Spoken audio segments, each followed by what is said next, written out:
Hello बच्चों, कक्षा CBSE Ajay Hazare channel पर एक बार आपका बहुत दिनों बाद स्वागत है। हम क्लास 10th सोशल साइंस में map work, motivation, very important questions, strategies ये सब देखने वाले हैं।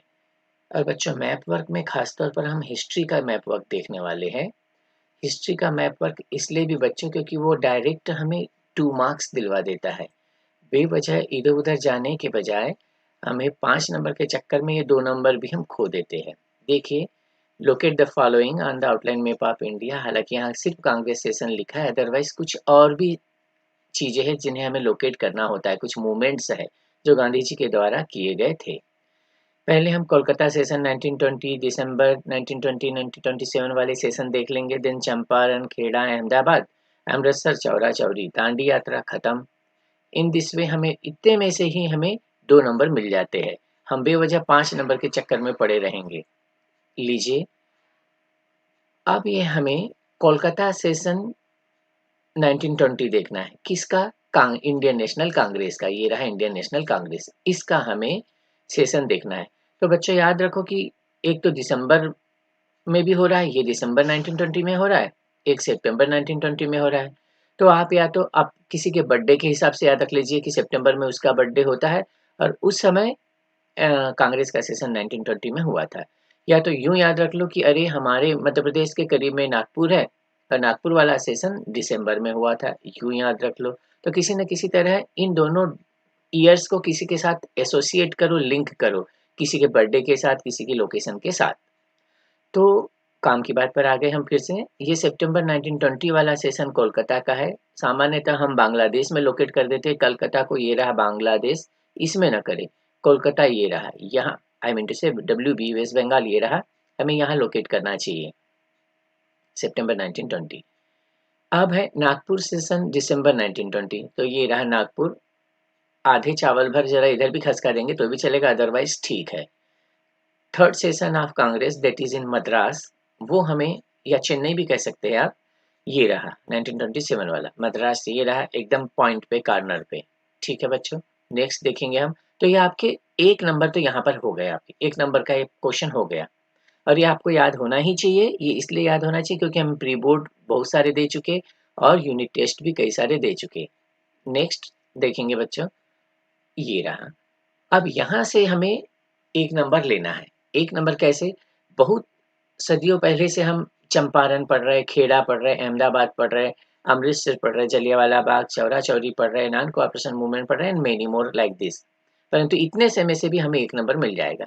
यदि हम यहाँ से शुरू करें नंबर 6 से, Dandi starting place of civil disobedience movement, ये रहा 1930। तो ये रहा दांडी। दांडी महाराष्ट्र और गुजरात का जहाँ एंड होता है, बिल्कुल उस कॉर्नर पर आपको दांडी मिल जाएगा।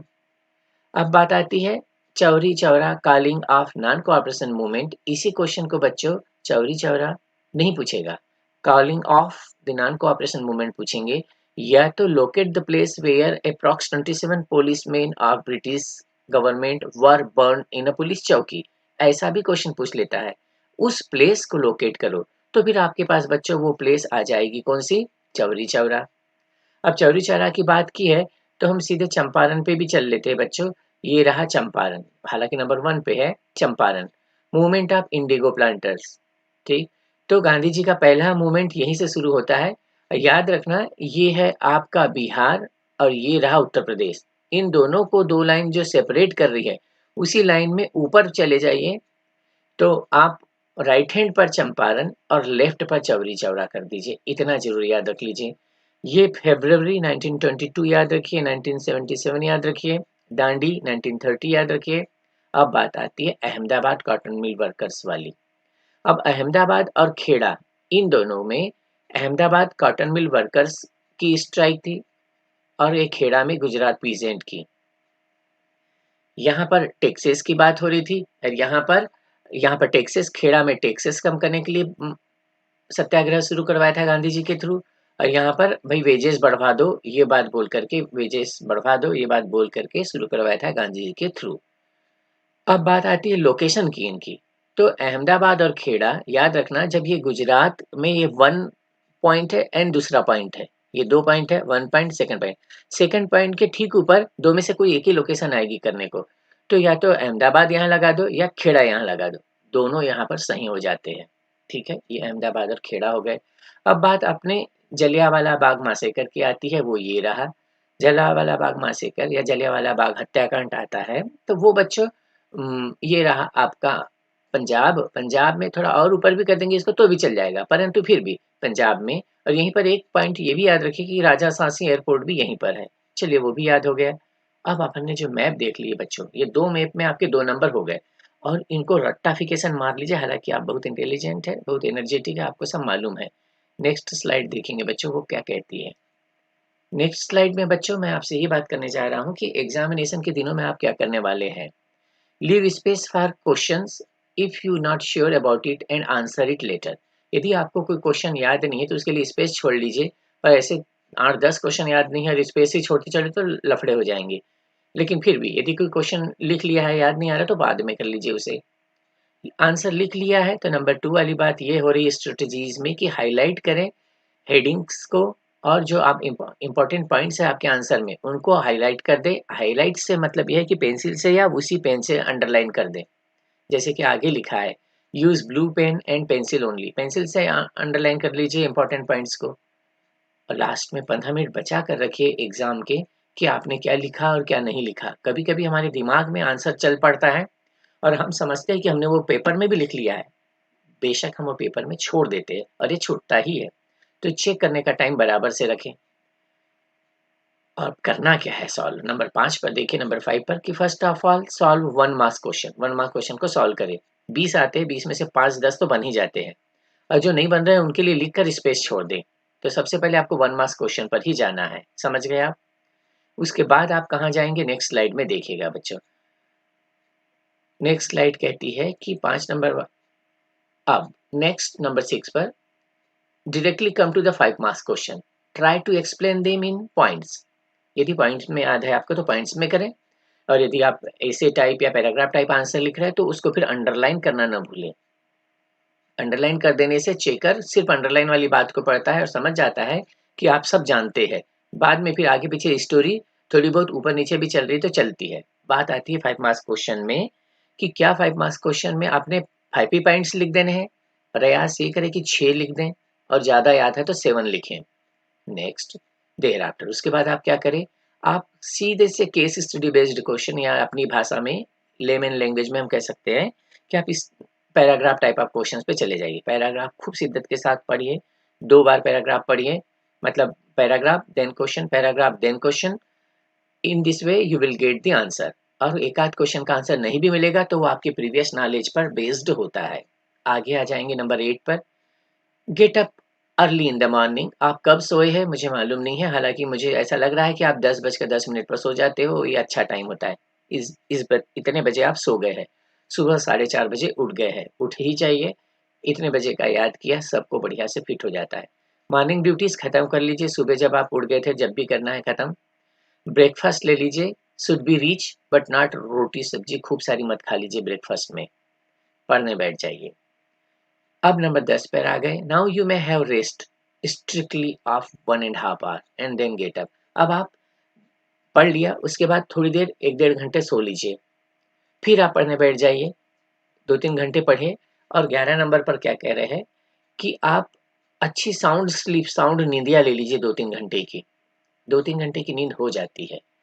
Do not leave any question unattempted. जो ज्यादा आता है लिख दो। कहने का तात्पर्य है बच्चों कि आप कोई भी क्वेश्चन को छोड़े नहीं उसमें। पहले तो ये करें, 12 नंबर पे थोड़ा कंसंट्रेट करते हैं। आपको जो याद है पहले वो करें, ठीक है। जो याद है पहले वो कर लीजिए। और फिर जो याद नहीं है वो उसमें भी लिखना ही है, क्योंकि कभी तो आपने क्लास में कुछ तो सुना ही होगा। फिर लास्ट में सुनिए कि फिर शुरू हो जाए, खाना कभी भी एक साथ इकट्ठा मत खाइए वरना गए काम से। थोड़ा थोड़ा खाइए।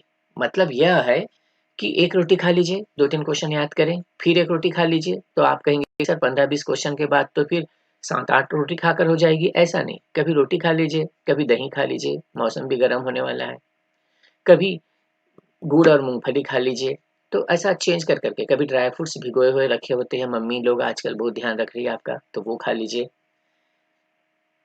इस तरह से आप खाते रहेंगे तो आपका पेट भी खूब सारा नहीं भराएगा, आपको नींद भी नहीं आएगी और आपको एनर्जी भी मिलती रहेगी। नेक्स्ट स्लाइड देखेंगे, वो यह कह रही है कि suggest to opt first to learn और रिवाइज इकोनॉमिक्स। हम ये सजेस्ट करते हैं कि आप पहले इकोनॉमिक्स पढ़ना शुरू करें और चैप्टर कौन सा शुरू करें, मनी एंड क्रेडिट शुरू कर लें, फिर उसके बाद सेक्टर्स ऑफ इंडियन इकोनॉमी करें, देन डेवलपमेंट करें, lastly globalisation and then Indian economy कर लें। उसमें भी थोड़ा बहुत ही है, ज़्यादा नहीं है। डेमोक्रेटिक पॉलिटिक्स में क्या करना है, पहले पॉलिटिकल पार्टीज पहले कर ले। हम रोज आए दिन सुनते हैं ये सब घटनाएं, तो ये आपको जल्दी दिमाग में फिट हो जाती है। जेंडर, रिलीजन एंड कास्ट, ये भी हम रोज आए दिन चर्चा में सुनते हैं, तो फिर इसे करें। फिर पावर शेयरिंग कर ले, ये भी नॉर्मली सुनते हैं। फेडरलिज्म, फिर डेमोक्रेसी एंड डाइवर्सिटी करें। सीरियल यह रखिए, आपको ज़्यादा आसान होगा। नेक्स्ट देखिए बच्चों, हिस्ट्री में कुछ इंपॉर्टेंट टॉपिक है, इन्हीं टॉपिक से क्वेश्चन आएंगे बच्चों। नेपोलियन कोड पढ़े, बाल्कान इशू पढ़े, romanticism, sorry liberalisation, unification of German and Italy, salt march, Rowlatt act, Khilafat movement या non cooperation, Vienna treaty, effect of non cooperation in different classes. इतने topics आप कर लीजिए, हिस्ट्री के क्वेश्चन काफ़ी fit हो जाएंगे आपके। नंबर 9 आपको बता ही दिया बच्चों। नो नो,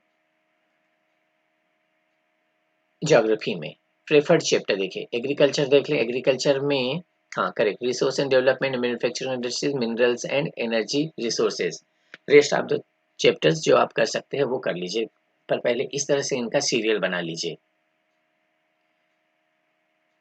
अब बात है बच्चों कि आपके इंपॉर्टेंट क्वेश्चंस क्या है। इंपॉर्टेंट क्वेश्चन ये जो लॉन्ग आंसर्स है, वो लॉन्ग आंसर्स बच्चों, बी व्हाट टू से कॉन्फिडेंट, करेजियस, और तय कर लीजिए कि आपके पक्के ये क्वेश्चंस आने ही वाले हैं। इनमें से क्वेश्चन बन गए समझ लीजिए, मान लीजिए। तो लॉन्ग आंसर जब आप याद करें तो ज़्यादा मेहनत इन क्वेश्चंस पर कर लीजिए।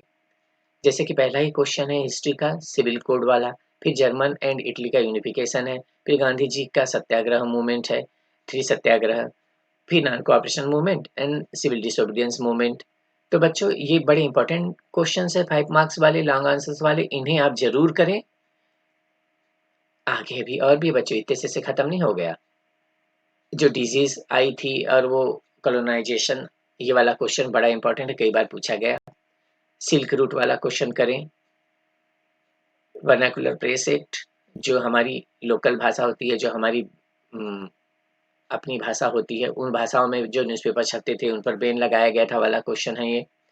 प्रिंटिंग टेक्नोलॉजी वाला क्वेश्चन करें, प्रिंटिंग कल्चर वाला।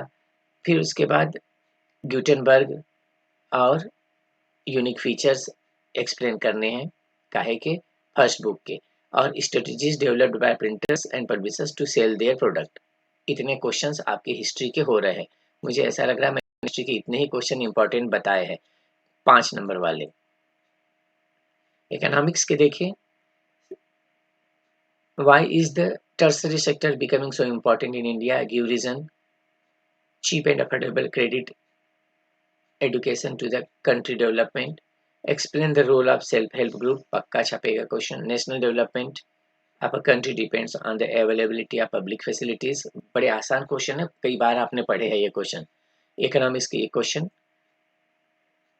अभी आगे और भी। Economics, organise sector, unorganise sector आपको खूब अच्छे से याद है। और ऑर्गेनाइज अनऑर्गेनाइज सेक्टर को आप कैसे प्रोटेक्ट करेंगे, उसको फैसिलिटीज प्रोवाइड कराएंगे भाई, और उसमें जो कमियां है उसको कम कर देंगे। अनएम्प्लॉयमेंट को कैसे बढ़ रहा है ये देख लेंगे रूरल एरिया में। और how can employment be increase, उल्टा बोल गए बच्चों। रूरल एरियाज में कह लीजिए या कहाँ तो भी कह लीजिए, उसमें आप एम्प्लॉयमेंट को कैसे बढ़ाएंगे, तो एम्प्लॉयमेंट की अपॉर्चुनिटी प्रोवाइड कराएंगे भाई। Explain the function of Reserve Bank of India. How banks play an important role in the economy of India. Explain. Economics के क्वेश्चन हो गए बच्चों, ठीक।